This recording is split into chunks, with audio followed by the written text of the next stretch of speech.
akan buka lagi, pokoknya dijawab dengan semangat. Jawab salam aku ya semuanya. Oke, aku ulangi. Assalamualaikum warahmatullahi wabarakatuh. Waalaikumsalam warahmatullahi wabarakatuh. Waalaikumsalam warahmatullahi wabarakatuh.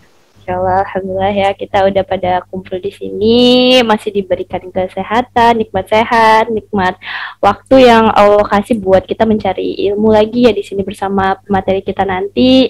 Semoga nanti ilmu-ilmu yang kita dapat bisa menambah insight-insight baru kita ya, dan bisa kita terapkan gitu ya. Oke, hari ini malam ini aku pengen ajak ngobrol dulu sebelum kita mulai. Mau ngajak ngobrol kakak semua di sini nih. Udah ada Kak Ayu Zainatul dari Sukabumi nih, masya Allah, orang Sunda gitu ya. Ada Kak Muhammad Abdi Rida, ini dipanggilnya siapa ya? Kak Abdi mungkin ya? Kak Abdi, jangan-jangan orang Sunda juga nih, Abdi. Terus ada Kak Konit dan ada Kak Alifah. Insyaallah, aku mau nanya nih sama Kak Ayu. Mungkin Kak Ayu kalau mau on cam aja Kak. Kita asik-asik aja di sini, santai gitu. Halo Kak Ayu. Ya, halo. Sebentar ya. Iya Kak, apa-apa. Oh Kak, lagi ada urusan dulu atau gimana nih? Oke, mungkin Kak Ayunya masih lagi ada ini ya yang dikerjakan. Mungkin Kak Abdi bisa on cam atau on mic, dan on mic kalau bisa. Halo Kak Abdi, izin off cam ya. Oke, baiklah. Habis selesai kuliah, masya Allah, kuliah malam ya. Oke, kalau on mic Kak bisa nggak? Yuk, on mic, kita ngobrol langsung aja gitu. Atau masih kuliah juga di dalam ruangan? Ini kakak kuliahnya offline Kak.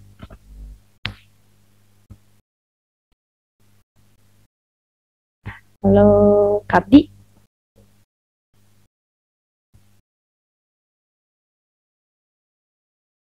Ya. Oh, oke. Baiklah, mungkin belum bisa lagi siap. Oke, baiklah. Oke, baik. Kayaknya juga lagi siap-siap dulu ya, belum bisa ngobrol nih. Yang udah siap, siapa nih yang udah siap? Aku ajak ngobrol. Oke, gak ada, aku pilih lagi deh. Kak Konit udah ini. Kak Konit tuh on-cam. Gimana Kak, sambil ini ngerjain tugas kuliah. Masya Allah, lagi ini ya, lagi apa? Katanya UTS. Iya nih, UTS tugas juga numpuk. Masya Allah, semangat ya Kak. Iya Kakak. Berarti lagi sibuk yang UTS. Kakak yang UTS nih, kakak UTS. Iya di UTS. Masya Allah, oke. Masih di ini berarti ya di apa? Jakarta kan berarti kakak? Iya nih sambil lagi ngerjain tugas. Masya Allah, full color, tetap. Oke, nih kakak nih kenapa nih mau ikut lagi nih kelas online kelas Tiffin Family kali ini? Yang ngisi dari negeri Kinana. Ya, Masya Allah. Ini ya yang ngisinya jauh ya, datangnya jauh gitu ya. Jauh harus dimanfaatkan banget nih, dari Kairo langsung kita datengin pematerinya. Masya Allah. Oke, semoga walaupun sambil nyambi dapat ini ya Kak, ilmu-ilmunya dari Kak Nurul nanti, Kak Nurul Latifah. Iya, insya Allah. Boleh nanya nggak ke Kak Nurul? Langsung ditanya ya, belum mulai. Wah, Kak Nurul Latifah gimana nih, mau ditanya? Enggak, mau nanya jurusan apa di sana. Oh, tuh Kak Latifah ditanya tuh.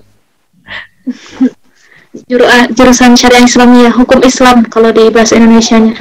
Wah, Masya Allah. Syariah ya? Mantap. Tingkat berapa Kak? Tingkat akhir. Waduh, mantap. Kakakku juga soalnya di Mesir. Oh alah. Kayaknya nggak kenal dari orang Indonesia, banyak banget di sana. Iya, banyak banget. Beda jurusan juga. Wow, ternyata orang Indonesia banyak juga di sana ya kak. Wah, banyak banget ya Kak Nurul. Banyak banget. Masya Oke Allah. Kakak, makasih. Iya sih mantap nih. Kayaknya kok Konit lanjut ya, maksudnya mau lanjut sekolah ke sana kak. Nanya-nanya nih. Em, ada rencana sih dulu, tapi karena nggak dibolehin Kak, gara-gara di rumah nggak ada ya lagi anaknya. Semuanya udah pada pergi pesantren sama ke Mesir. Anak Giliran aku mau ke sana, udah dapet izin. ya udah nunggu balik dulu berarti kak. Nunggu yang lain balik baru kakak gantian. Iya, jadinya ya di sini dulu. Semangat kak. Oke, makasih kak Konit udah ngobrol-ngobrol nih sama Ya, aku. Alisa. Oke lanjut nih kak, siapa ya? Udah ada kak Inayah tadi ya, kak Inayah baru masuk sama kak Marwa. Kak Alifah, tadi Kak Alifah udah ada. Kak Alifah mau ngobrol nggak bareng aku? Ngajak ngobrol nih. Halo Kak Alifah. Halo Kak. Kak Alifah dari mana nih asalnya? Domisilinya? Dari Bandung. Oh Bandung, orang Bandung. Ini pada tanah Sunda semua nih. Tadi Sukabumi. Kakak ini sibuk apa? Mahasiswa kesibukannya atau gimana? Aku baru lulus juga Kak. Masya Allah dari Ya, apa baru lulus ya? Barakallah nih. Iya. Barakallah. Alhamdulillah. Kayak happy pasti udah lega. Bener banget. Lega banget ya pasti. Tinggal berarti udah dapet lagi nyari ini ya. Mulai cari kerja ya berarti ya kan udah lulus. Iya, iya betul. Kak, mau nanya nih Kak, kenapa nih ikut online class Stephen Family kali ini? Sebenarnya aku juga baru pertama kali dan baru juga follow Steven Family. Terus Oh ya.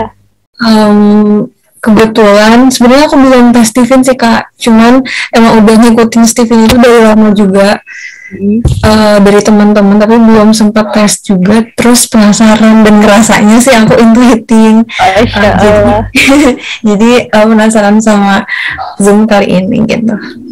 Mantap, mantap. Semoga dapat insight-insight baru ya Kak dari sini. Ini bisa Iya, ngobrol amin. Kak Konit nih, Kak Konit intuiting. Tapi tes dulu. Iya betul. Ya tanya, tahu ya salah, Pak, bukan intuiting kan? Iya betul sih ya. Iya, karena Iya. kayak aku waktu itu merasa feeling ternyata sensing. Oh, iya iya iya. Oh, Oke, kita makasih Kak Alifa ya. Semangat buat terusnya. Oke, lanjut ke Kak Ayu. Udah siap Kak Ayu? Halo Kak Ayu. Kayaknya belum. Oke, baik kita ke Kak Inayah nih. Kak Inayah, Kak Inayah. Halo Kak Inayah. Salam kenal. Kak Inayah. Apaan Kak nggak bisa on cam? Oke. Kak Inayah dari mana nih asalnya?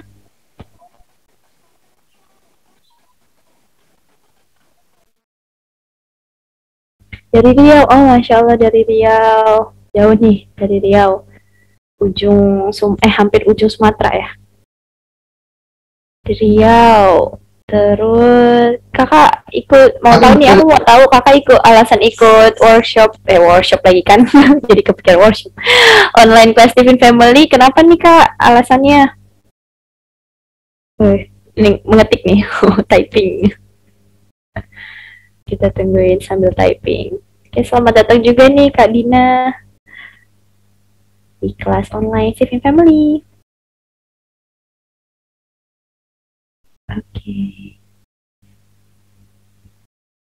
Pengen tahu aja sih kak, soalnya ini sama ya, berarti sama kayak Kak Alifah ya, kelas online. Oke, selamat bergabung ya kak. Insya Allah next time juga masih akan ada kelas online selanjutnya yang dibawakan oleh pemateri yang gak kalah keren gitu ya. Oke, makasih Kak Inaya. Aku langsung ke Kak Marwa deh. Kak Marwa, Kak Marwa. Halo Kak Marwa, bisa on mic atau on cam? Kak Marwa. Kak Marwa namanya kayak teman aku nih. Kak Marwah. Kak Marwah. Oke, berarti Kak Marwahnya kayaknya belum ada. Kak Dina deh, Kak Dina. Kak Dina. Kak Dina, aku mau ngajak ngobrol, mau ngajak kenal-kenalan gitu. Kan kita baru kenal nih, belum tahu kakak dari mana dan sebagainya. Halo. Iya Kak, mana aku bisa belum? Oh belum bisa on mic. Oke baik, kakak bisa ini nih kasih tahu aku dari Bogor. Oh Bogor, Bogor di mana Kak? Jangan drama gak nih? Bukan ya. Jalan Baru. Oh Jalan Baru. Oke oke, dekat flyover. Alasan ikut online class kenapa nih Kak? Mau tahu nih alasannya kakak ikut online class, apa yang pengen kakak dapetin dari online class kali ini, online class Stephen Family?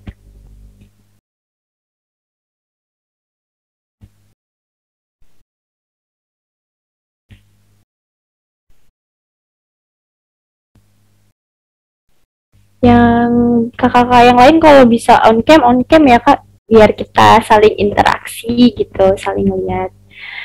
Dan gak inilah biar kita bisa saling lihat ekspresi kakak-kakak nih pas materinya gitu. Kak Dina belum jawab? Belum ya? Oke, kita tunggu Kak Dina. Oke Kak, sambil nunggu Kak Dina aku mau ke Kak ini nih tadi yang baru selesai kuliah, Kak Abdi Rida. Kak Abdi Rida udah bisa on cam dan on mic. Aku scale up diri dan belajar dari teladan Sayyidah Juwairiyah, Masya Allah. Amin, amin ya, amin. Semoga dari kelas kali ini kita bisa dapat insight-insight baru, ilmu-ilmu yang bisa kita terapin dalam kehidupan kita. Amin. Makasih ya Kak Dina udah mau udah mau aku ajak ngobrol, udah mau kenalan sama aku. Ini tadi Kak Abdi belum siap ya? Oke. Udah bisa on cam, on mic. Ditunggu nih. Tadi Kak Abdi katanya tunggu 10 menit mau on cam. Kita tungguin ya. Oke, kalau gitu sembari kita menunggu kakak-kakak yang lain on cam, aku ini aja kali ya mau. Oh ya, tadi aku belum kenalan diri nih. Aku belum kenalkan diri aku. Aku sendiri namanya Liza. Asalnya dari Lampung. Kesibukannya juga mahasiswa ya, mahasiswa tingkat akhir. Nah, kali ini kita tanpa panjang kali lebar, kita langsung aja gitu ya ke Kak Latifah. Kak Latifah udah siap? Udah Kak Liza, insya Allah. Ya, oke teman-teman. Jadi kali ini pemateri kita itu Kak Nurul Latifah, seorang feeling introvert gitu ya, feeling introvert yang dimana sekarang sibukannya sebagai mahasiswa di salah satu universitas di Kairo ya, Mesir, Al-Azhar gitu, Universitas Al-Azhar, Masya Allah. Oke, tanpa memperpanjang waktu kita, langsung aja buat teman-teman bisa disiapin catatannya, bisa siapin minumannya dan cemilan gitu ya, sambil dengerin materi dari Kak Nurul Latifah. Kak Nurul Latifah, waktu dan tempat, Liza persilakan. Sebelumnya makasih banyak Kak Liza. Assalamualaikum warahmatullahi wabarakatuh. Waalaikumsalam warahmatullahi wabarakatuh. Perkenalannya udah diwakilkan ya sama Kak Liza. Nah lagi dong Kak. Kenalin apa lagi? Ya udah. Pertama nama saya Nurul Latifah, biasanya dipanggil Latifah. Sekarang lagi melanjutkan studi di Universitas Al-Azhar Kairo Mesir, tingkat akhir. Mohon doanya biar tahun depan bisa wisuda. Terus feeling introvert, juga promotor dari Stephen Family. Apa lagi Kak? Itu aja kali ya. Perkenalan singkat gitu aja. Terus asli Minangkabau, Batu Sangkar. Cuman tinggalnya di Jambi gitu. Jadi nggak jelas nih asal muasalnya, nggak jelas. Nggak jelas. Dan mungkin Tifa coba share screen ya, biar lebih enak gitu. Boleh Kak. Nah, kelihatan belum? Udah, alhamdulillah. Nah, bismillahirrahmanirrahim. Sebelum kita mulai materi, yang kabarnya kita bacakan Al-Fatihah dulu. Semoga Allah memberkahi kita dalam sharing kali ini. Semoga Allah membalas dengan berjuta kali lipat kenikmatan dan keberkahan. Al-Fatihah.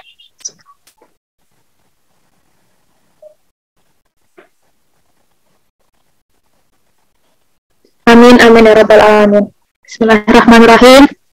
Rabbi syrah li sadri wa yassir li amri wahlul 'uqdatam min lisani yafqahu qawli. Jadi teman-teman semua harus ini namanya doa yang bisa on cam doang nggak kayak krik-krik banget nih, nggak seru. Iya, bikin kakak temenin kita di sini ya. Sebelumnya pengen ngasih tahu kalau Tifa orangnya kalau sharing emang bahasanya kayak gini gitu, bukan kayak bahasa orang pendakwah itu, enggak. Jadi bahasanya ya kayak teman aja gitu. Dan yang penting kan materinya nyampe, cara penyampaiannya yang penting sopan gitu aja ya kan. Oke, sekarang kita akan pelajari tentang cerita, berbagi kisah tentang Sayyidah Juwairiyah, yang mana beliau ini adalah istri ke-8 dari Rasulullah Shallallahu Alaihi Wasallam. Istri Rasulullah itu yang di buku, kalau ini Tifa kebetulan makainya buku Syahali Jum'ah yang judulnya Manabiyuka wa Rasulullah Shallallahu Alaihi Wasallam. Di sana dituliskan bahwasanya Sayyidah Juwairiyah ini adalah istri ke-8 dari Rasulullah Shallallahu Alaihi Wasallam. Nah, nih ada quotes. Mencintai orang yang dicintai Rasulullah adalah salah satu bukti cinta seorang umat kepadanya gitu. Kadang kita sering ngomong nih, aku tuh cinta Rasulullah, aku tuh cinta Rasulullah, aku umat Rasulullah, tapi pasti tanya siapa dia istri Rasulullah, nggak tahu. Ini Sayyidah ini ceritanya gimana, nggak tahu gitu. Dan ada satu fun fact yang saya tuh salah satu hal yang wow banget gitu. Jadi waktu itu Tifa belajar sejarah ya di Mesir sama Syekh gitu. Pasti tentang Ummahatul Muslimin, tentang istri-istrinya Rasulullah. Syekh itu sampai ngomong kayak gini. Sebenarnya kan itu majelisnya gabung ya cewek cowok, cuman bedanya cowok di depan, kami cewek di belakang gitu. Tapi Syekhnya bilang kayak gini, kalian cowok-cowok itu udah nggak ada alasan lagi buat nggak ngertiin istri kalian ketika kalian sudah berumah tangga, kata. Terus bingung, kok gitu ya? Mikir, ada yang nanya, kok gitu Syekh? Ada yang nanya kayak gitu. Soalnya dari 9 istri Rasulullah itu sudah mewakili setiap sifat wanita yang ada di dunia ini gitu. Jadi udah nggak ada alasan lagi laki-laki itu nggak tahu cara menyikapi istrinya gitu, gimana cara mendidik istrinya dengan baik, karena Rasulullah semuanya udah mencontohkan itu. Jadi bukti kita cinta terhadap Rasulullah itu dengan kita mempelajari, dengan kita mengikuti dan menteladani orang-orang yang Rasulullah cintai gitu. Mungkin ada nggak sih Kak Liza membahas tentang ini di Steven, tentang personalitinya? Ada Kak, kan 9 istri Rasul menjabarkan semua ini ya tipe manusia kan. Jadi ada dong. Jadi kira-kira ini judgementnya apa nih?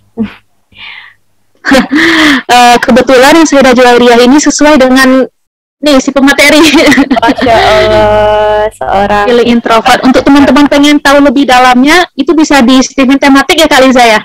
Betul. Di Suri Rumah. Lewat Nah, langsung nih kita mendongeng sekarang ya. Gimana sih Sayyidah Juwairiyah ini bisa bertemu dengan Rasulullah SAW, sedangkan sebanyak itu wanita yang ada pada zaman itu, dan sebanyak itu yang budak tawanan perang, sebanyak itu janda pada masa itu. Kenapa Sayyidah Juwairiyah bisa bertemu dengan Rasulullah SAW? Nah, sebagai pengetahuan dulu, Rasulullah SAW dan Sayyidah Juwairiyah itu menikah ketika umur Sayyidah Juwairiyah itu 20 tahun. Nah, asal-usul ketemunya nih, infonya cuma satu ini loh, cara dakwah Rasulullah. Nah, cara dakwah Rasulullah itu kan ada 2 macam ya. Yang pertama, cara sembunyi-sembunyi, yang kedua, cara terang-terangan. Nah, yang sembunyi-sembunyi ini lebih kurang selama 3 tahun. Jadi kalau misalnya ada yang bilang bahwasanya Islam mengajak orang masuk ke agamanya dengan cara kekerasan, salah. Karena sembunyi-sembunyinya 3 tahun, dan pun yang terang-terangan ini ada 3 tahap. Tahap yang pertama itu berdakwah dengan kesabar-sabaran. Jadi ya udah ngajaknya terang-terangan tapi sabar, nggak ada pakai kekerasan, nggak ada, cuma ya udah himbauan aja gitu. Itu yang paling lama dari awal Rasulullah berdakwah sampai hijrah itu kisaran 10 tahun. Nah, tahap yang kedua itu tahap terang-terangan tapi akan memerangi jika dimulai duluan gitu. Nah, itu tahap kedua itu lebih kurang 6-7 tahun. Nah, di tahap kedua inilah yang berhubungan dengan kisah Sayyidah Juwairiyah bertemu dengan Rasulullah SAW. Untuk sebagai pengetahuan, tahap ketiga itu Rasulullah akan memerangi siapapun yang menghalangi dakwahnya Rasulullah. Jadi pertemuan Sayyidah Juwairiyah dan Rasulullah SAW ini ada di tahap kedua di fase terang-terangan. Nah, jadi singkatnya gini, biar nggak terlalu mudeng ya belajar sejarah. Kaum Quraisy ini itu ada kabilah-kabilah, banyak ya kabilah-kabilahnya gitu. Jadi kayak ada kaum, terus ada kayak kabilah kayak suku-suku gitulah namanya, tapi kabilah nama istilahnya. Nah, ada kabilah yang namanya kabilah Bani Khuza'ah sama kabilah Bani Mustalik. Nah, mereka ini udah punya perjanjian. Perjanjian mereka ini berisi ketika salah satu mereka diperangi, mereka saling bantu gitu. Pokoknya saling bantulah gitu, dua kabilah ini. Tapi ternyata kabilah Bani Khuza'ah mengingkari perjanjian itu. Dengan cara apa dia mengingkari? Jadi Bani Mustalik ini berangkat dari peristiwa perang Uhud ya, ada dendam dari kaum Quraisy gitu. Jadi Bani Mustalik ini udah ada rencana nih menyerang Rasulullah, menyerang kaum muslimin gitu. Kan seharusnya Bani Khuza'ah nggak ngasih tahu ya sama Rasulullah kalau misalnya emang Bani Mustalik pengen menyerang Rasulullah ketika itu. Tapi Bani Khuza'ah ingkar janji, dikabarin lah ya isu-isu ini kepada Rasulullah SAW. Tadi dalam tahap kedua ya, akan diperangi siapa yang memulai memerangi. Berarti mereka duluan dong cari masalah gitu, yang memulai peperangan. Akhirnya Rasulullah mengutuskan Buraidah bin Al-Hasib untuk mencari tahu apakah benar nih si Bani Mustalik ini pengen menyerang kita, kata Rasulullah gitu. Dicari tahu lah nih sama si Buraidah tadi. Nah, akhirnya Buraidah tadi pergi ke tempat Bani Mustalik itu. Ternyata benar, emang isu yang dikabarin oleh Bani Khuza'ah ini benar, bahwasanya Bani Mustalik memang pengen menyerang Rasulullah ketika itu gitu. Berangkat dari balas dendamnya setelah perang Uhud. Akhirnya kedengeran kan, ya udah berarti benar. Akhirnya Rasulullah menyiapkan 700 pasukannya untuk menyerang Bani Mustalik. Pada saat itu yang menemani salah satu istri Rasulullah yang menemani Rasulullah itu adalah Aisyah radhiyallahu anha yang menemani Rasulullah pada perang itu. Nah, perang kalau pada zaman Nabi dulu, kalau perang itu kan yang kalah akhirnya yang menang mendapatkan harta rampasan perang kan, termasuk di sana wanita-wanita, barang-barang gitu. Pokoknya semuanya ada hak terhadap yang menang. Nih, setelah perperangan terjadi, kalah telak. Si Bani Mustalik ini kalah telak gitu. Gak ada lagi bisa perlawanan untuk mereka menang gitu. Akhirnya ya dapatlah harta rampasan perang, termasuk di sana wanita-wanita dijadikan budak-budak gitu. Nah, salah satu dari budaknya ini itu adalah tadi Sayyidah Juwairiyah. Jadi Sayyidah Juwairiyah ini awalnya budak gitu. Terus sini ada nggak ya? Nah, Sayyidah Juwairiyah ini sebenarnya lagi Sayyidah Juwairiyah ini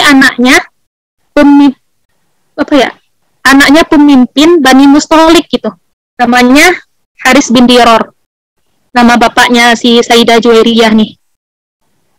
Nah, jadi dia bingung ya. Yang namanya dia anak seorang pimpinan kabilah. Tiba-tiba jadi budak gitu. Otomatis kan gak terima gitu. Saya itu tongkat saya lumayan tinggi, tapi kenapa saya jadi budak? Akhirnya dia mengajukan mukatabah. Mukatabah itu seorang budak mengajukan kepada sayyidnya, namanya tuannya kepada majikannya untuk membebaskan diri. Ketika itu yang mendapatkan si Sayyidah Juwairiyah ini Sabit bin Qais bersama sepupunya di awal. Nih, kita flashback lagi ke belakang, maju mundur ya. Nah, Sabit bin Qais ini ketika itu berdua dengan sepupunya memiliki Sayyidah Juwairiyah. Intinya tuh mereka berdua sama-sama memiliki Sayyidah Juwairiyah. Kan kalau budak ini bener-bener nggak ada berharganya ya, ibaratnya kayak lemari gitu. Apapun isi lemari yang milik tuannya gitu. Adapun harta yang milik tuannya juga gitu. Alhasil karena Sabit bin Qais ini nggak pengen berdua sama sepupunya, pengen memiliki dengan seutuhnya sendiri, akhirnya Sabit bin Qais membayar kepada sepupunya supaya Sayyidah Juwairiyah ini punyanya sendiri. Akhirnya sampailah pada akhirnya Sayyidah Juwairiyah ini punya budak-budak dari Sabit bin Qais sendiri gitu. Nah, sampai tadi kita cerita maju lagi ya. Si Sayyidah Juwairiyah dia pengen membebaskan diri. Dia bilang nih ke Sabit bin Qais, saya pengen membebaskan diri. Oh ya udah, nggak apa-apa, kamu harus membayar 9 dirham, 9 keping emas ketika itu. Yang otomatis yang dalam keadaan setelah kalah perang, nggak ada dong uang sebanyak itu. Dia berpikir bagaimana caranya biar bisa terbebas dari perbudakan, dan ada orang membebasinya.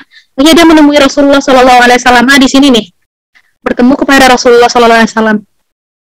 Yang awalnya nih ketemu Rasulullah, yang pertama komen itu Aisyah, tapi Aisyah cuman berdegung dalam hati doang katanya gitu. Dia bilang, wah gimana ya, kalau kayak bahasanya tuh, aku yakin, dalam sejarah tuh gini bahasanya, aku yakin Rasulullah akan melihat Juwairiyah seperti apa yang saya lihat terhadap Juwairiyah.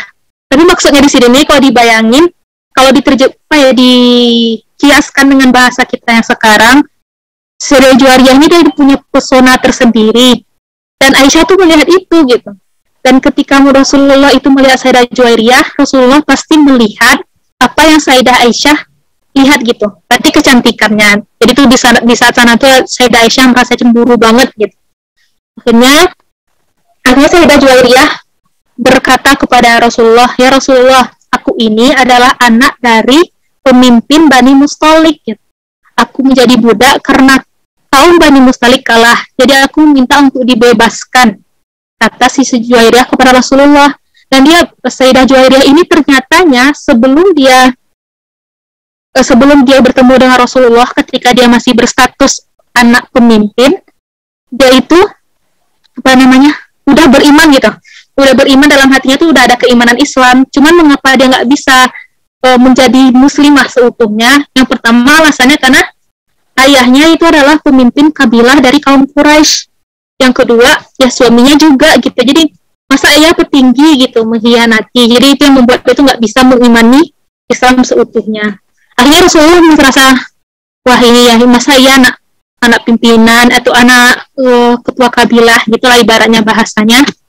Rasulullah bilang, apakah kamu, baiklah saya akan membebasimu, tapi apakah kamu ingin hal yang lebih baik daripada itu, kata Rasulullah. Apa itu ya Rasulullah, kata Sayyidah Juwairiyah, aku akan membebasimu dan juga menikahimu. Yang gak nolak dong Sayyidah Juwairiyah, seorang Rasulullah yang menikahi Sayyidah Juwairiyah. Akhirnya nikah nih Sayyidah Juwairiyah sama Rasulullah SAW. Nah setelah pernikahan itu baru nih Sayyidah Juwairiyah cerita, 3 malam sebelum Nabi melamarku, aku melihat seperti bulan purnama bergerak dari arah Madinah dan jatuh di pangkuanku. Aku tak mampu menceritakan mimpi itu kepada siapapun sampai Nabi Muhammad SAW datang ke tempatku. Waktu kami masih ditahan, aku harap mimpi itu berulang. Jadi Allah udah ngasih gambaran itu kepada Sayyidah Juwairiyah bahwasanya Sayyidah Juwairiyah ini akan dinikahi oleh Rasulullah SAW lewat mimpinya itu. Bulan purnama bergerak dari arah Madinah jatuh ke pangkuanku gitu. Jadi itu kiasan yang Rasulullah kasih. Menikahkan Rasulullah sama Sayyidah Juwairiyah. Nah, tadi kan kita baru cerita tentang gimana sih pertemuan Rasulullah dan Sayyidah Juwairiyah. Sekarang nih kita cari tahu nih Sayyidah Juwairiyah ini siapa sih sebenarnya gitu, kok bisa dia yang dipilih Rasulullah SAW gitu. Latar belakang Sayyidah Juwairiyah. Nama aslinya ini sebenarnya bukan Sayyidah Juwairiyah, tapi namanya Barroh. Ada juga yang bilang Barroh, ada yang bilang Burroh. Barroh binti Haris bin Abu Duror bin Habib bin Ar bin Malik bin Juzaimah bin Mustalik bin Khuza'ah. Barroh itu artinya baik, kebaikan. Kan dalam riwayat lain ada yang bilang artinya Burroh. Burroh itu artinya perhiasan di hidung. Nah, Barroh itu kan artinya baik. Jadi kalau di Mesir itu gimana ya? Mas. Kalau bahasa Arab itu misalnya Rasulullah baru pulang dari rumah Sayyidah Juwairiyah, itu memakai bahasa khoroja gitu. Khoroja itu artinya keluar gitu. Kalau misalnya namanya itu Barroh, kan kebaikan. Khoroja Rasulullah min Barroh gitu. Rasulullah keluar dari kebaikan. Kan gak enak gitu didengar, masa ya Rasulullah keluar dari kebaikan. Nah, dengan ini makanya Rasulullah memberi nama kepada Sayyidah Juwairiyah itu dengan nama Juwairiyah. Nah, untuk arti Juwairiyah sendiri sampai sekarang saya pribadi belum menemukan ya arti Juwairiyah nih apa gitu. Cuman kalau misalnya orang sekarang ada yang bernama Juwairiyah, ditanya orang tuanya artinya apa, yang mempunyai pesona, yang memberi berkah, ya berarti sifat-sifat Sayyidah Juwairiyah sendiri menjadikan artinya. Cuman arti bahasanya kita sampai sekarang belum nemu. Terus berarti ketika Rasulullah dan Sayyidah Juwairiyah itu udah nikah, berarti Sayyidah Juwairiyah ini udah menjadi muslimah yang seutuhnya ya, udah menjadi muslimah yang seutuhnya gitu. Apa sih hikmah dari pernikahan Rasulullah SAW sama Sayyidah Juwairiyah? Dan tentunya Allah itu menjodohkan Rasulullah dengan siapapun, itu pasti ada hikmahnya. Apa hikmah yang bisa dipetik bagi umatnya, apa pelajaran yang bisa dipetik dari umatnya. Nggak mungkin ya, pernikahan Rasulullah itu sia-sia aja, itu nggak mungkin. Nah, balik lagi nih, ini kita main putar ke belakang. Ketika itu, kan ketika Sayyidah Juwairiyah dinikahi sama Rasulullah SAW, kabarnya nih berterbangan. Kabarnya itu menyebar ke pemuka-pemuka Quraisy lainnya, punya kesebar sama semua orang. Dan akhirnya ada salah satu sahabat berkata, tawanan-tawanan perang dari Bani Mustalik ini tak lebih tak bukan masih dari ipar-iparnya Rasulullah SAW, katanya. Kalau kita menawan ipar-ipar Rasulullah, sama aja kita tidak menghormati Rasulullah SAW. Nah, karena Sayyidah Juwairiyah sudah dibebaskan oleh Rasulullah dari perbudakan, dan karena pun tawanan ini ipar-ipar Rasulullah, akhirnya menjadi keberkahan nih bagi kaum-kaum Bani Mustalik yang lain, dibebasin semua sama sahabat-sahabat. Akhirnya nggak ada nih yang wanita-wanita Bani Mustalik ini jadi budak lagi. Nih, sampai Aisyah ketika itu berkata, "Fama a'lamu mura'atan kanat a'zamu barakah ala qaumiha minha." Ya, artinya, aku tidak pernah mengetahui wanita yang paling besar berkahnya terhadap kaumnya sebanding dengan Sayyidah Juwairiyah. Jadi segitu keberkahannya, dia kan dibebasin sendiri sama Rasulullah, tapi karena kabar pembebasannya, akhirnya semua kaum wanita Bani Mustalik menjadi budak ketika itu terbebaskan juga. Terus yang kedua, begitulah cara Allah membolak-balikan keadaan. Di awal nih, Sayyidah Juwairiyah itu dia adalah seorang wanita, anak pimpinan kabilah. Tinggi ya derajatnya ketika itu oleh Bani Quraisy. Tiba-tiba Allah jatuhkan langsung menjadi seorang budak. Dari gimana itu? Dari naik, langsung kayak gitu nggak sih? Terus tiba-tiba Allah bisa angkat lagi menjadi istri seorang Rasul. Jadi, pelajaran yang bisa kita ambil dari kisah Sayyidah Juwairiyah ini, selalu berhusnuzon sama takdir Allah gitu. Mungkin ketika sekarang teman-teman atau saya pribadi atau siapapun lagi mengalami titik di mana ya Allah udah capek banget kok kayak gini, atau misalnya nih kayaknya kalau anak-anak sekolah, misalnya adik-adik yang ngaji sama saya kan sering cerita, dulu aku tuh juara terus kok, sekarang aku nggak pernah juara lagi. Itu kan ibaratnya kalau bisa digambarkan hal seperti itu, harus tetap yakin bahwasanya semua yang Allah kasih itu bakalan ada hikmahnya nanti, bakalan ada hidayahnya. Ketika dikasih nikmat bersyukur, ketika dikasih ujian bersabar gitu. Jadi itu hikmah yang bisa kita ambil dari kisah Sayyidah Juwairiyah. Kita masih mending kayak kita nggak pernah deh berada di titik yang tinggi terus mutlak banget kayak Sayyidah Juwairiyah gitu. Budaknya itu di zaman dulu tuh bener-bener nggak ada artinya sama sekali gitu. Sampai pun Islam pun untuk memberantas perbudakan kan nggak bisa langsung. Akhirnya kayak kafarat apapun kan, kafarat puasa, kafarat pun membebaskan budak. Itu kafarat itu tujuannya untuk memberantas perbudakan di bumi. Nggak bisa langsung karena itu emang udah adat istiadat banget di zaman dulu gitu. Yang kedua, nah setelah ada sifat Sayyidah Juwairiyah yang sangat melekat itu, beliau itu sangat rajin beribadah, zikir dan puasa. Nah ketika itu ceritanya gini, Rasulullah kan pergi ke rumah Sayyidah Juwairiyah. Rasulullah itu melihat Sayyidah Juwairiyah ini masih duduk di tempat, kalau kita bilangnya musola ya, tapi nggak musola juga. Dalam ruangan dari rumah Sayyidah Juwairiyah itu ada satu ruangan yang mana itu tempat beliau untuk duduk berzikir. Nah, Rasulullah melihat dari subuh beliau masih di sana. Awalnya Rasulullah pergi dan balik lagi masih di sana duduknya gitu.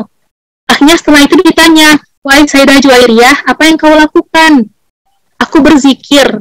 Terus Rasulullah bilang, langsung Rasulullah keluarin ini, berkata kayak gini, "Walaqad qultu ba'daki arba kalimatin salasa marrat lawazinat bima qultu mundzul yaum lawazanat hunna subhanallah wa bihamdihi adada khalqi wa ridha nafsi wa zinata arsy wa midada kalimati."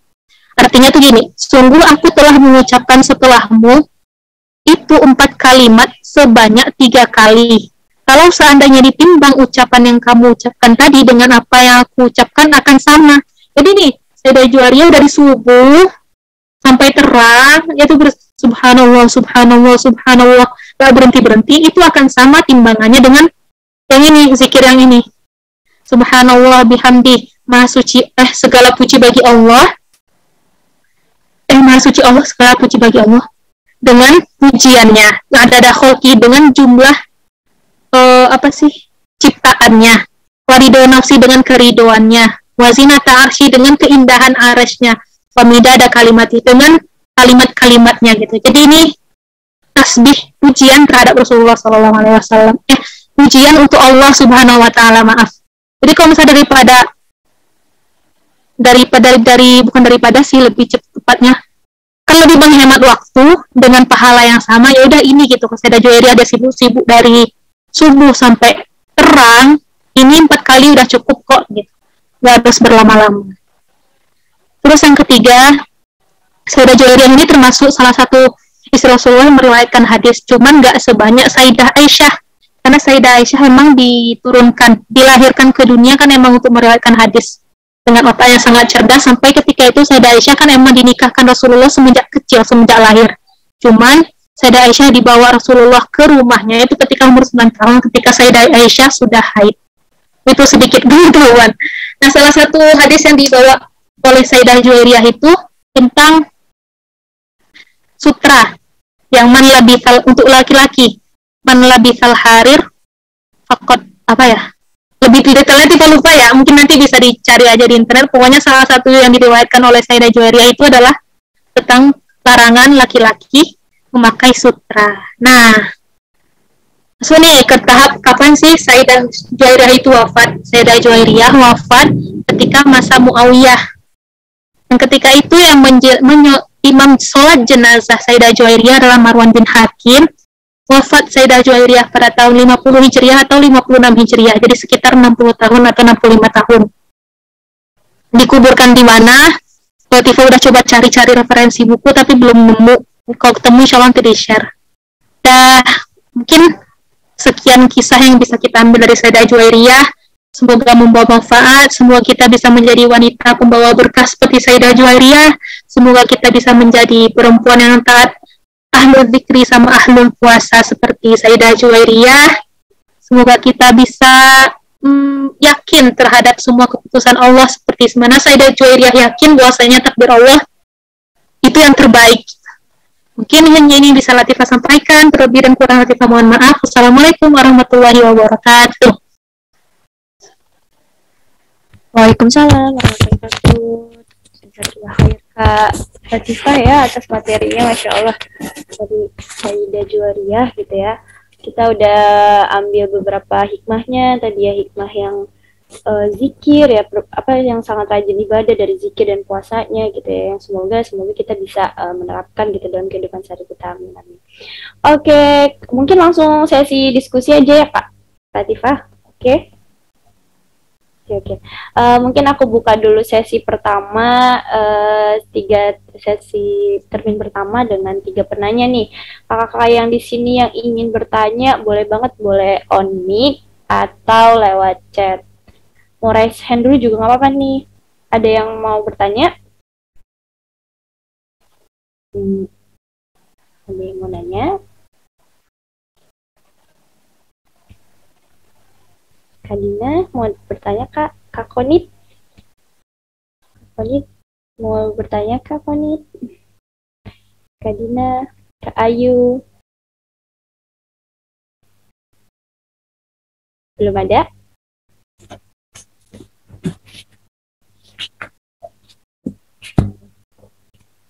Kak Marwa, Kak Salwa tadi juga baru datang nih.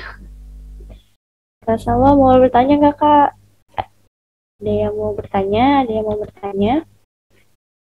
Dari Ibunda Sayyidah Juwairiyah ya. Istri Rasul. Kayaknya belum ada nih. Kak Marsha, ada yang mau ditanyakan? Suara aku dengeran. Halo? Oh, ini ada yang nanya nih lewat kolom chat. Bentar. Oh, ini. Kak Konita nih nanya, Kak. Kak Latifah nih ada Kak Konita bertanya, Kak Punten, dari segi apa Sayyidah Juwairiyah itu feelingnya? Syukron. Mau langsung dijawab atau mau ada yang bertanya dulu? Yang lain ada yang mau bertanya? Atau langsung jawab aja dulu kali ya Kak, sembari menunggu pertanyaan yang lain. Oke, sih. Kalau ini Tifa alasan pastinya Tifa belum tahu ya, soalnya Tifa sendiri belum ikut tematik yang suri rumah, jadi alasan detailnya Tifa nggak tahu. Cuman kalau dilihat dari sejarah yang Tifa pelajari, ini menurut pendapat pribadi, mungkin nanti kakak-kakak ada yang udah ikut tematik suri rumah bisa menambahkan gitu. Kan di sini disebutkan bahwasanya ketika awal bertemu ya, Sayyidah Juwairiyah ini terlihat oleh Sayyidah Aisyah tuh pesona tersendiri. Apa yang Sayyidah Aisyah lihat gitu kan, feeling ini terkenal apa sih, bisa narik perhatian nggak sih? Jadi kalau menurut pendapat Tifa dari sisi sananya, cuman kalau lebih detailnya mungkin nanti ketika Tifa udah ikut tematik suri rumah bisa di-sharing lagi. Karismatik ya Kak ya. Iya. Punya karisma sendiri feeling itu ya Kak. Bener nih, jadi emang salah satunya ya ada karismanya tadi, karismatiknya. Oke, udah terjawab Kak Konit? Udah ya? Kak Konit, oke, syukran. Syukran Kak, kata Kak Konita. Ada lagi yang ingin bertanya? Ini mumpung masih ada Kak Latifah nih, kita langsung bawa Kak Latifah dari Mesirnya nih. Oh ini ada Kak Marwa Kabila. Kak Afwan, tadi judul referensi bukunya apa dan karya siapa ya? Syukran. Dijawab. Ada judul karyanya siapa ya? Kalau salah satu referensi yang bahasa Arabnya, itu karangan Syekh Ali Jum'ah, judulnya Man Nabiyuka huwa Rasulullah sallallahu alaihi wasallam. Cuman kalau misalnya teman-teman pengen belajar tentang Ummahatul Muslimin, bagi yang suka baca, itu karangan siapa ya? Ada buku terjemahan Ummahatul Muslimin, covernya warna pink. Kita lupa itu dari siapa pengarangnya karena bukunya di Mesir gitu. Kalau dari bahasa Arabnya yang tadi. Terus juga kalau misalnya teman-teman pengen tahu tentang Ummahatul Muslimin, salah satu referensi untuk belajarnya teman-teman bisa dengerin itu loh di YouTube, Umi Fairuz, istrinya Buya Yahya. Itu lengkap tentang Ummahatul Muslimin. Iya, Masya Allah. Iya nih ya. Oke Kak, tadi Kak Marwa ya? Kak Marwa udah terjawab Kak Marwa?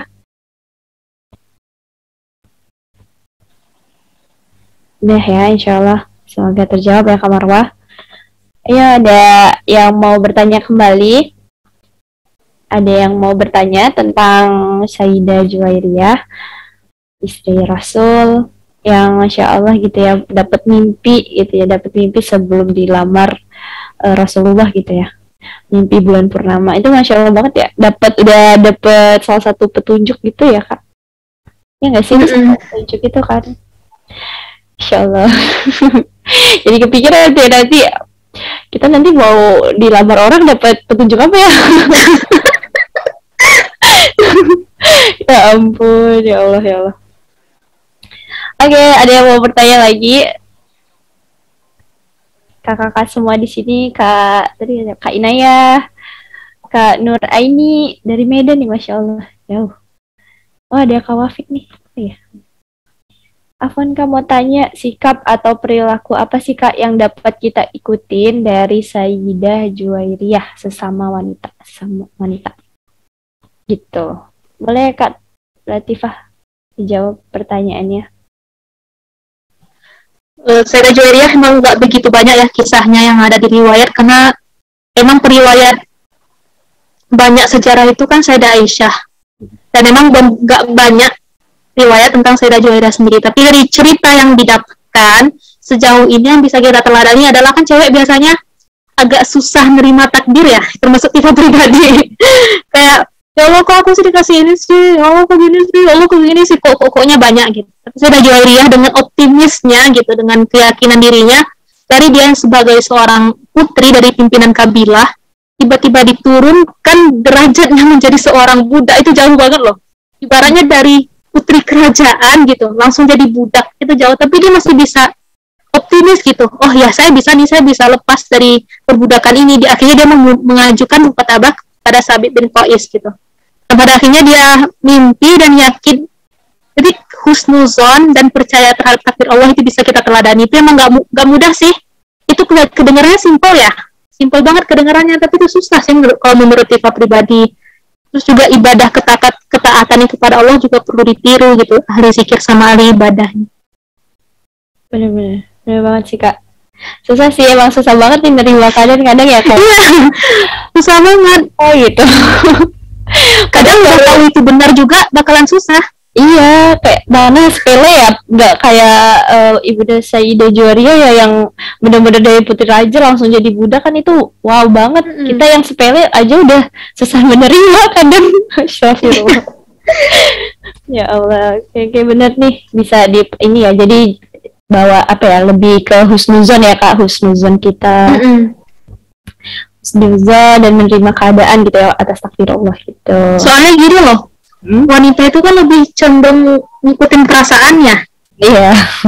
Kadang-kadang otak udah ngomong nih, ini salah, emang jalan ini yang terbaik, gak perlu sedih, tapi hati juga sedih. Itu sering banget tuh cewek kayak gitu. Iya nih. Apa ya, beradu deh otaknya perasaan. Kayak perang dia. Oh ampun emang. Jadi insya Allah kita sama-sama bertumbuh gitu. Tifa pribadi juga masih susah hal yang kayak gitu. Kadang juga sampai ya gitu-gitulah. Kadang kok gini sih, koknya itu banyak. Kok ya banyak ya. Banget ya. Walaupun makanya tuh di Stephen kan ada teori strategi genetik ya. Makanya yang pertama itu laki-laki sama perempuan. Walaupun dia perempuan thinking juga masih ada berperasaan gitu kan. Oke, makasih Kak Latifah atas jawabannya. Nih Kak Wafik terjawab ya Kak Wafik. Tadi Kak Wafik kan? Iya Kak Inayah, Kak Wafik. Syukran katanya, syukran, Masya Allah. Gila. Nah udah sesi pertama udah nih, ada sesi termin pertama udah. Termin kedua nih aku buka lagi buat kakak-kakak yang masih pengen bertanya tentang Ibunda Sayyidah Juwairiyah. Ada lagi yang mau bertanya? Aku deh Kak mau nanya. Oh, Kak Marsha boleh. Aku sudah jadi penasaran nih mendengar cerita yang ibaratnya dia dari tuan putri jadi budak gitu kan, terus kemudian dinikahi oleh Rasulullah gitu kan, idaman semua wanita kan ya. Nah aku penasaran sih, kayak kan pasti ketika kita misalnya mau mendapatkan pasangan, pasti kan ada ikhtiar yang kita lakukan untuk memantaskan diri gitu. Nah aku sih lebih penasaran sih karakter si Putri Barroh ini tuh seperti apa gitu sebelum menikah dengan Rasulullah, sehingga Allah memantaskan lah Barroh ini atau Sayyidah Juwairiyah ini menikah dengan Rasulullah gitu. Dia tuh sosok putri yang seperti apa sih gitu sebelum ketemu Rasul? Oke, kasih Kak Warsha pertanyaannya. Ya keren banget sih pertanyaannya ya. Karena kan sebelumnya kita tahu katanya anak petinggi dari Quraisy gitu kan. Dan sebelumnya katanya udah merasa dalam hatinya udah meyakini Islam walaupun belum jadi muslim seutuhnya gitu, muslimah seutuhnya. Boleh nih Kak Latifah dijawab pertanyaannya Kak Warsha. Kebetulan kalau misalnya tentang sifatnya beneran kayak kisah Bunda Khadijah sama Bunda Aisyah itu belum ada sih Kak. Kayak gimana emang sifat beliau ini belum ada gitu, belum ada Tifa bertemu, mungkin ada tapi Tifanya sendiri belum baca.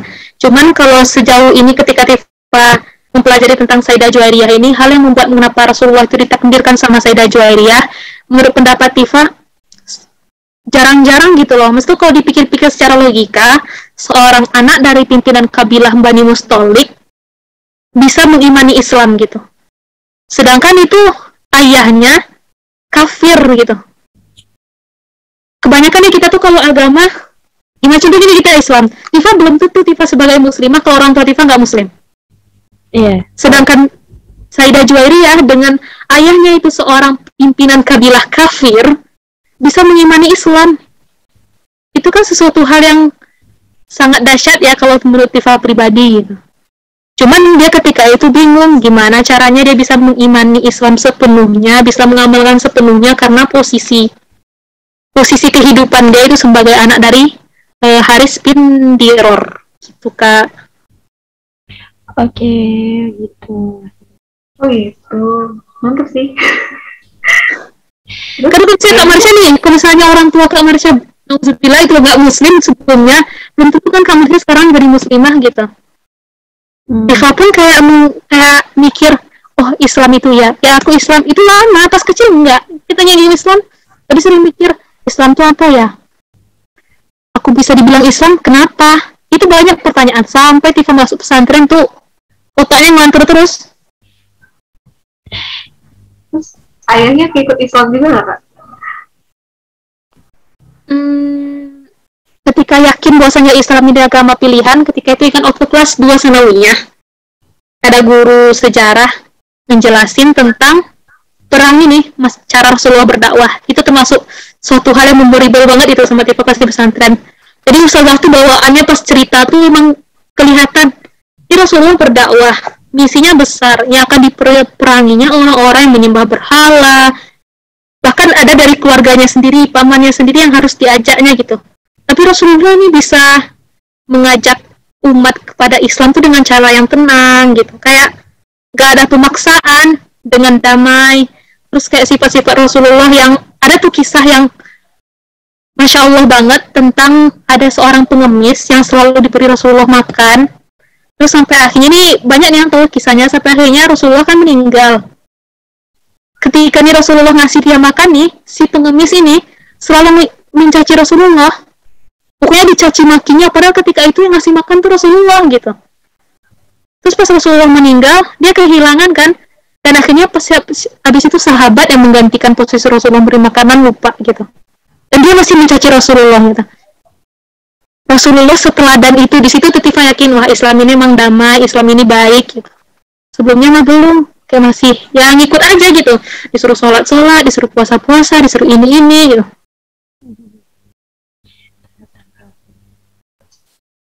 Insyaallah. Banyak banget ya berarti kebaikan yang dibawa gitu. Sampai seluruh kaumnya juga jadi ikutan bebas ya. Insyaallah.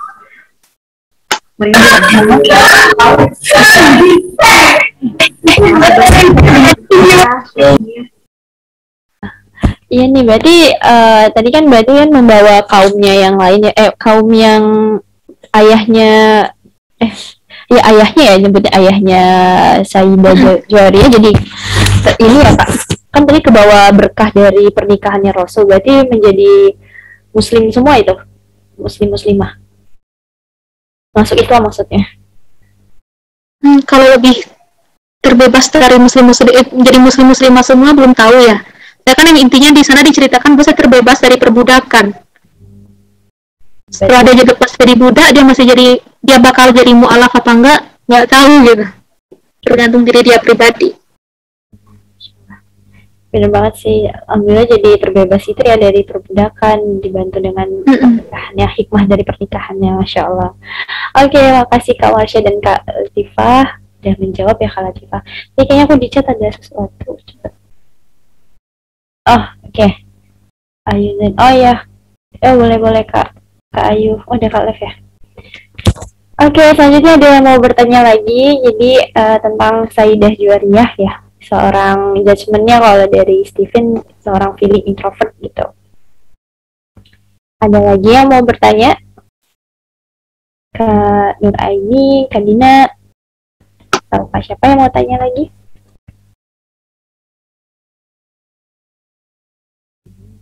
Oke, belum ada. Sebenarnya belum ada. Kalau dia mau langsung on mic juga nggak apa-apa ya Kak, nggak harus dari chat. Jadi bisa langsung ngobrol gitu.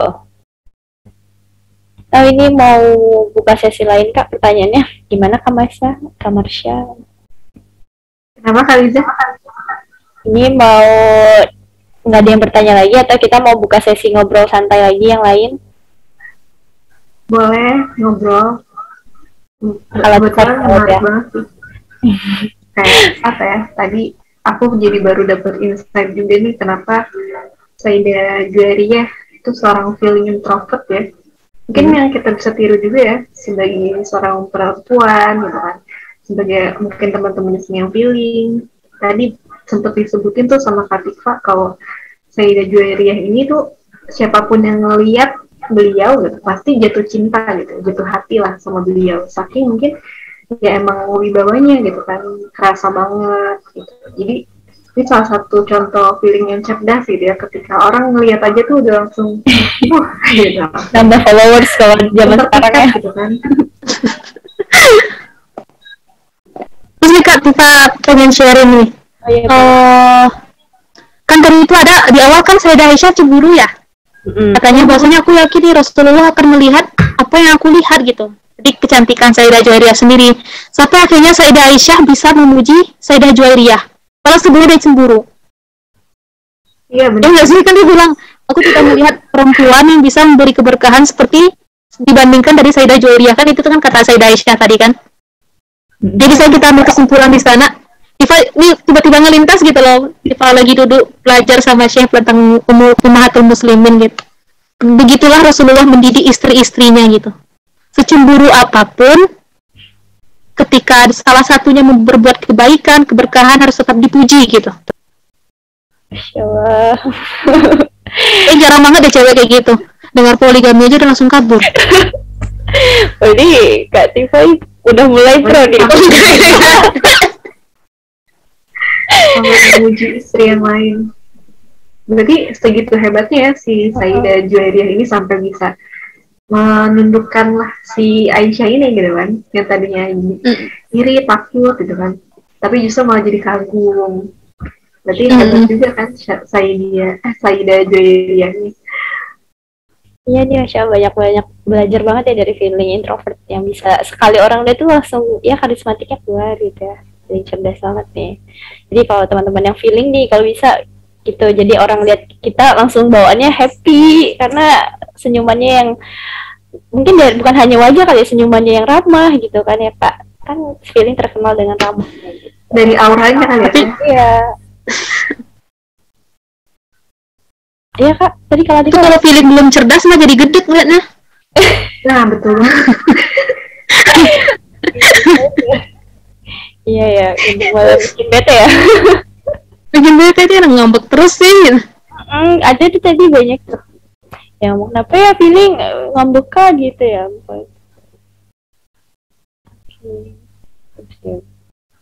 Kayak ada yang nanya tau. Oh iya. Tapi direct message. Iya mungkin ke Tifa doang kayaknya nih. Kayaknya Kak Tifa deh. Mau tanya nih, apa sih perbedaan yang menonjol dari FE dan FI? Waduh. Kayaknya Kak Liza sama Kak Marsha mau dibantu deh. Kak Latifah kan udah promotor juga nih. Boleh lah, boleh. Kita belajar dari Kak Latifah nih. Gak tahu, bingung. Kak, perbedaannya Kak. Oh iya. Kak Latifah nggak mau coba? Enggak, takut salah, takut dolal. Boleh nih Kak Marsha nih, Kak Marsha. Legend. Legend of Apa Ego. nih? Dia bedanya dikit sih. Nggak dikit sih, gini. Feeling introvert, feeling extrovert, dua-duanya sama-sama feeling. Jadi secara umum sama lah gitu. Cuman bedanya di stimulusnya aja gitu. Kalau misalnya feeling introvert, stimulusnya dari dalam diri, kalau extrovert dari luar. Nah nanti ngaruhnya kemana? Misalnya dari hal motivasi. Orang introvert biasanya muncul sendiri tuh dari dalam dirinya dia, tanpa misalnya perlu dipancing-pancing, tanpa perlu distimulus dulu. Asalkan dia punya kemauan, dia mau gerak. Tapi kalau yang extrovert beda. Kalau extrovert itu dia harus dapat stimulus dulu untuk dia bisa bergerak gitu. Nah ini contohnya ini ada Khaliza yang extrovert ya, aku sama Latifah yang introvert. Pasti ntar beda nih, ntar Liza bakal sekali diajak ngomong tuh ngomong, tapi kalau nggak diajak ngomong pasti diem gitu, karena nggak ada stimulus dari luar, pun sama kayak orang feeling gitu.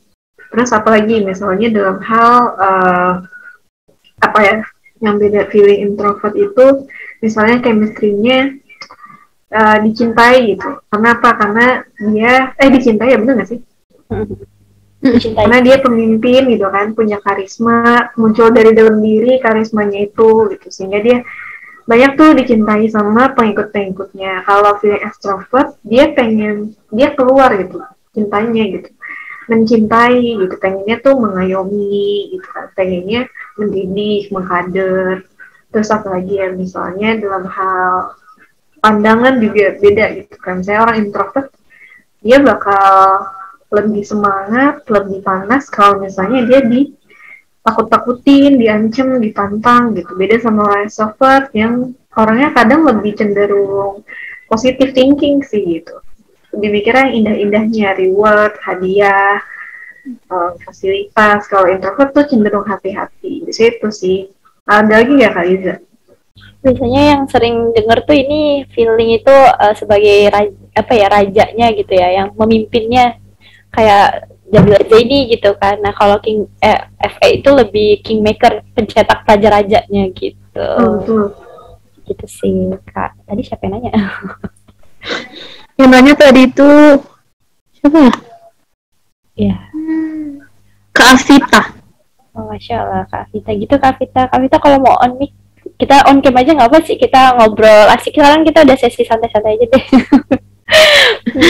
Emang kalau terkait sejarah ini emang Tifa awal-awal itu untuk belajar sejarah itu termasuk dalam kategori paksaan. Kenapa tuh Kak? Karena memang setelah ini tuh kalau belajar sejarah, kalau nggak nemu guru yang pas itu rada boring nggak sih? Kayak ngafal-ngafal tanggal-tanggal, ngafal ini gitu. Contohnya pas di Mesir itu ketemu salah satu syekh yang ketika belajar sejarah tuh kayak cerita, emang kayak dibawa kita ke masa lalu gitu. Wah iya jadi gitu. Memang tantangan besar gimana caranya membawa sejarah ini suatu hal yang menarik. Iya banget. Aku dulu pernah sempet setahun gitu ya di MAN gitu. Jadi itu diajarin sejarah budaya Islam, itu udah kayak keren banget, menarik banget dari ustadznya kalau ngasih tahu materi itu kayak asik banget, seru gitu. Jadi malah seneng kayak asik ya ternyata sejarah Islam tuh. Terus ditambah ustadznya ya salah ya. Kalau kita jawabannya berdiri di atas kursi. Ditambah itu juga sih. Memang seru. Tapi seru memang tergantung, kayak ditambah feeling harus tergantung orang juga ya Kak. Kalau orangnya asik, bikin senang ya semakin senang aja belajar kayak gitu. Karena ada juga guru sejarah yang kayak ya udah baca buku udah halaman segini sampai segini ringkas itu kan gimana? Mana malas lagi, tebel banget gitu. Ya ampun, oke, tadi ada yang nanya nggak sih di ini nggak? Oh ini nih ada Kak Nur Aini Fatimah. Kak mau tanya nih Kak, di antara istri-istri Nabi Muhammad ada nggak sih Kak seorang sensei introvert yang bisa kita jadi panutan? Masya Allah. Ada. Boleh Kak Marsha sebagai seorang SI mau jawab. Langsung kasihnya ke Kak Marsha ya.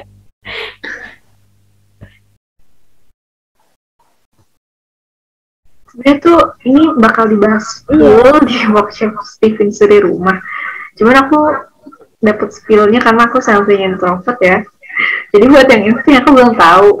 Ini ada di bawahnya nih ada nanya insting. Oh iya. Kalau yang sensing introvert itu Hafsah, anaknya Umar.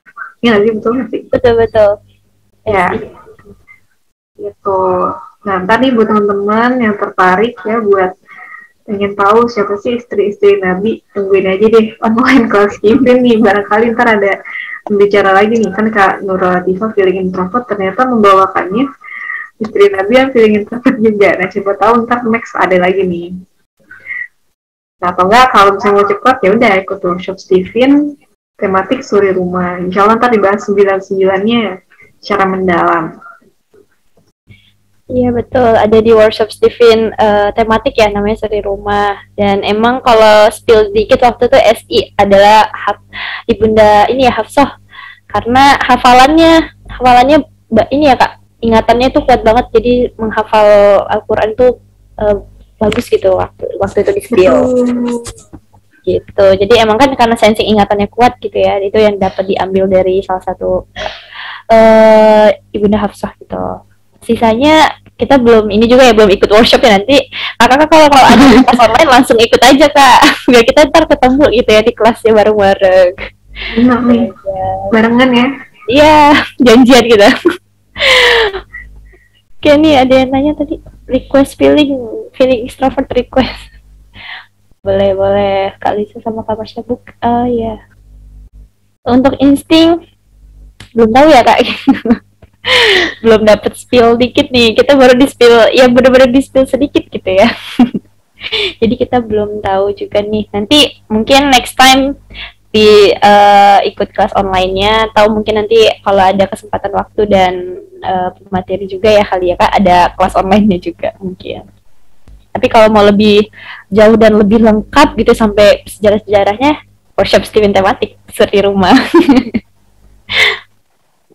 Gitu. Ini ngomong-ngomong kakak semua MK-nya enggak, Kak yang feeling tuh Kak Nurul Latifah. Terus di sini ada lagi nggak yang feeling ya? Tadi nggak nanyain MK-nya nih. Nih, Kak Konita intuiting. Kak Konita intuiting nih. Udah yakin kan Kak? Udah cenah. Kak Konita udah yakin? Insya Allah. Harus yakin. Jadi ujian menghasah. Rasa ide-idenya nih, harus imajinasinya. Oke, Kalisa. Oke, Salkena, Kak Putri. Iya, Kak Putri. Kak Putri berarti feeling extrovert ya. Masya Allah. Ada feeling extrovert nih yang mencetak kader-kader. Oke, ada lagi nggak kakak-kakak yang lain mau bertanya atau mau ngobrol-ngobrol yang lain gitu? Kak, siapa nih? Kak Abdi nih, Kak Abdi. Gimana Kak Abdi? Mau bertanya nggak Kak Abdi? Tahu Kak Marwa mau bertanya lagi? Oke, kayaknya nggak ada lagi ya yang mau bertanya atau apa, bisa nanti kita stay tune lagi aja ya di kelas online selanjutnya. Insya Allah kita akan selalu ngadain kelas online dengan materi-materi yang insya Allah bisa dimanfaatkan gitu dalam kehidupan sehari-hari kita, insya Allah ya. Oke. Ada apa nih? Ada yang ngechat lagi. Ternyata PR aku banyak nih buat lebih kenal Steven. Acara Zoom. Oh iya Kak, Masya Allah masih di pondok nih. Baik Kak, siap. Bener nih harus memperdalam lagi Kak, bener banget. Karena kalau dulu aku cuman kenal Steven tuh kayak kulitnya doang gitu ya. Terus kayak merasa kok belum dapat impact banget gitu kan. Karena masih, aku udah setelah tes Steven dah tahu tes Steven. Ya gitu doang gitu kan. Kok apa ya, abis tes Steven tuh belum ada efek ke aku ya gitu ya. Terus akhirnya aku coba ikut workshop Steven level 1. Dan itu langsung kayak menambah wawasan lagi gitu kan. Oh ternyata begini toh aku, ternyata emang aku gini juga gitu. Awalnya juga kayak ngerasa ya kok bukan aku gitu kan, bukan aku banget gitulah. Aku kan juga merasa dulu feeling malah ternyata sensing gitu kan. Jadi emang ikut workshop Steven level 1 dan aku merasa wah ini benar-benar aku nih kayak gitu. Dan makin workshop Steven level 2 nambah makin dalam konsep Stevennya, kayak postur tubuh dan sebagiannya gitu ya. Jadi kayak semakin dalam sih menurut aku. Jadi worth it banget sih kalau kakak-kakak ikut workshop Steven level 1 dan workshop Steven level 2, memperdalam lagi gitu. Dan ikut-ikut kelas online Steven Family, karena juga sering ada diskusi-diskusi ringan gitu ya Kak. Dan kalau lagi ada Kak owner Steven juga kita bakal ngobrol gitu lama banget. Masya Allah. Oke. Mungkin udah sejaman juga ya kita bareng di ruangan ini. Kita foto-foto bareng dulu sebelum Riza tutup. Kakak yang mau on cam, bisa nih kita foto-foto dulu mendokumentasikan kegiatan hari ini. Insya Allah. Kak Putri, halo. Kak Putri, di mana nih mangkalnya tuh? Pondok di mananya? Di Gontor Kak. Atau Gontor di Jawa? Iya di Jawa Kak.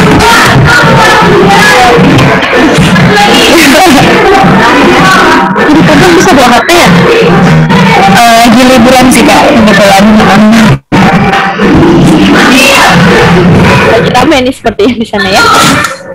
Oke, kita foto dulu Kak Marsha yang ini, yang abang-abain. Oke, siap. Yang lain, Kak Davi, Kak Konit.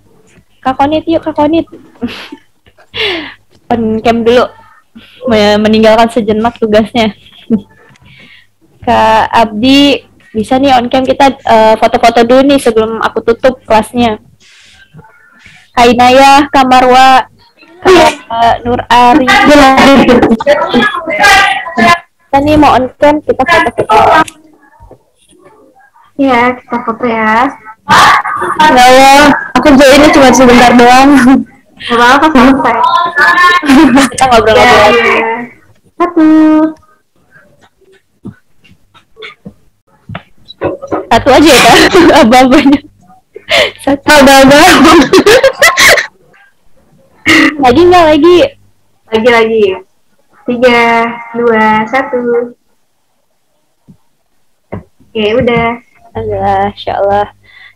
Oke, udah di penghujung acara, kita udah foto-foto bareng juga. Kakak-kakak yang masih pengen ngobrol, pengen nanya-nanya, kita terbuka banget di grup Telegram ya, kan ada grup Telegram Ya, grup komunitas. Nah itu kakak boleh